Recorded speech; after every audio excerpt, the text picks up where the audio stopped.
Na capital baiana, um homem foi filmado na praia batendo nas duas filhas.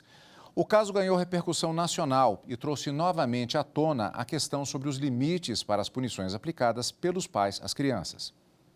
O registro foi feito por banhistas que estavam na praia de Itapuã, em Salvador. Nas imagens é possível ver o pai dando chineladas nas crianças. Em outro momento da gravação, o homem chega a erguer uma delas e a arremessa no chão. Depois da repercussão do vídeo, o pai publicou na internet um pedido de desculpas. Ele assumiu que se excedeu e negou que maltrate as filhas. Eu reconheço meu erro, entendeu?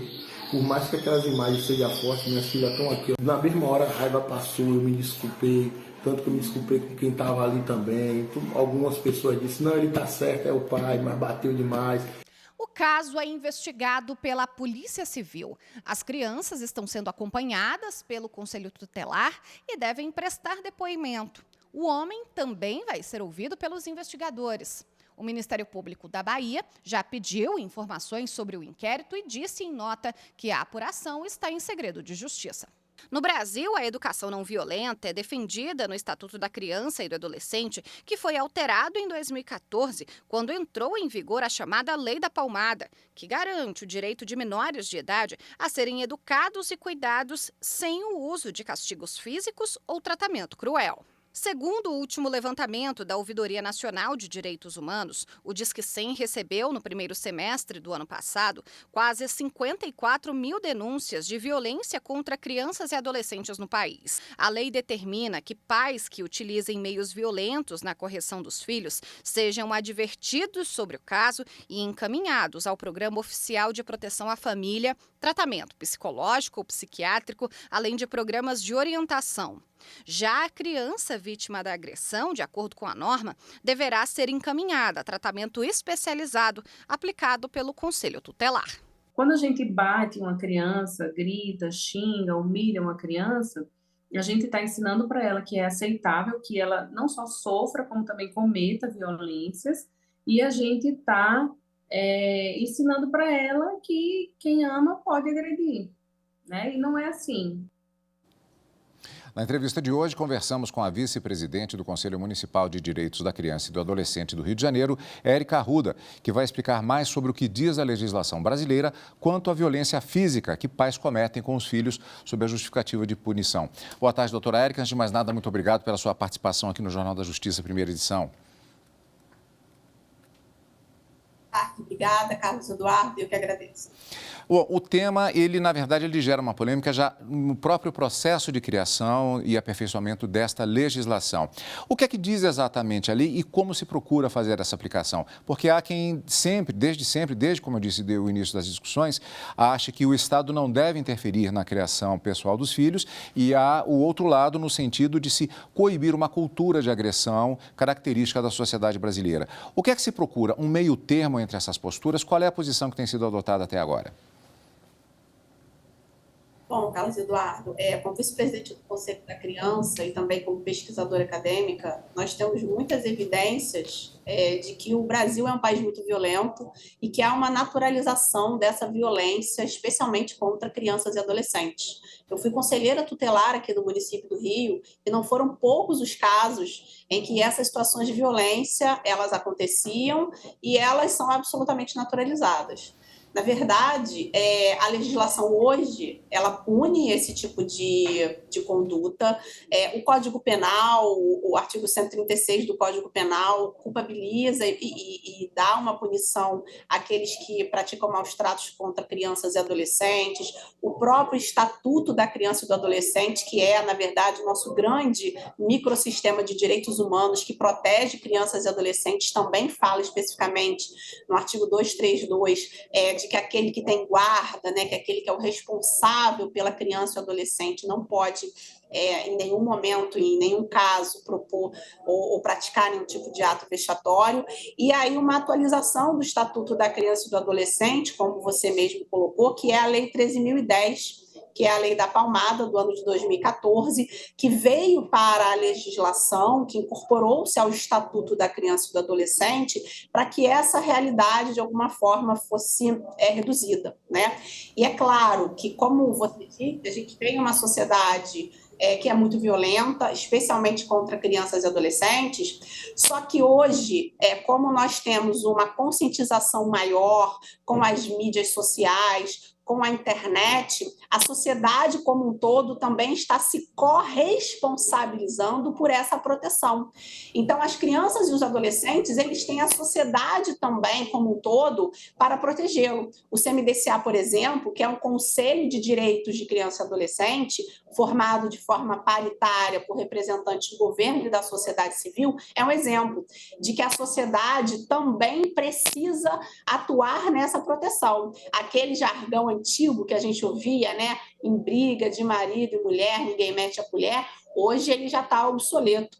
Hoje, a gente precisa entender que é responsabilidade de todos, isso está inclusive previsto na nossa Constituição, no artigo 227, que foi um importante artigo na Constituição que instaurou o paradigma da proteção integral de crianças e adolescentes, que diz lá, de forma expressa, é responsabilidade da família, do Estado e também da sociedade proteger crianças e adolescentes. Então, todos nós devemos denunciar e devemos proteger as nossas crianças e os nossos adolescentes de qualquer forma de violência ou violação de direitos. Esse é o impacto das tecnologias modernas, já nas câmeras de celulares e até mesmo câmeras de segurança que captam imagens de situações que muitas vezes caem nas redes sociais e chegam aos tribunais?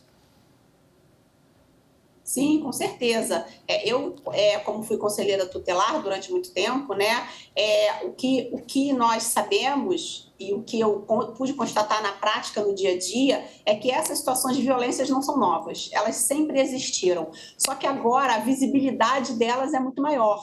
Então, essas situações, tendo mais visibilidade, elas com certeza são um instrumento a mais para que essas questões sejam decididas pelo Poder Judiciário. Porque, como eu disse, maus tratos, né, e toda forma de violação de direito contra criança e adolescente são crimes e são avaliados pela Justiça. E aí o Poder Judiciário, com certeza, utilizará esses meios de prova para as suas decisões.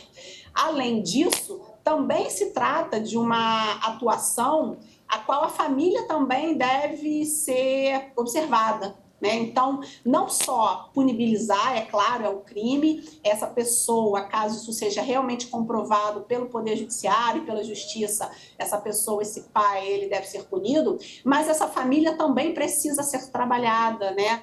Eu digo que trabalhar com a família dá trabalho, né? Essa naturalização da violência é algo que é cultural e acabar com essa cultura também prescinde da necessidade dessas famílias terem todo um suporte psicológico, de atendimento e essa criança que sofre a violência também. Então, todas as consequências que a Justiça vai incidir em relação a esse caso, a gente precisa entender que medidas protetivas e também medidas para essa família também precisam ser adotadas, porque a gente precisa quebrar e acabar com essa cultura de uma forma, de forma ampla, né? Entender que essa proteção ela é da criança, do adolescente e também da família.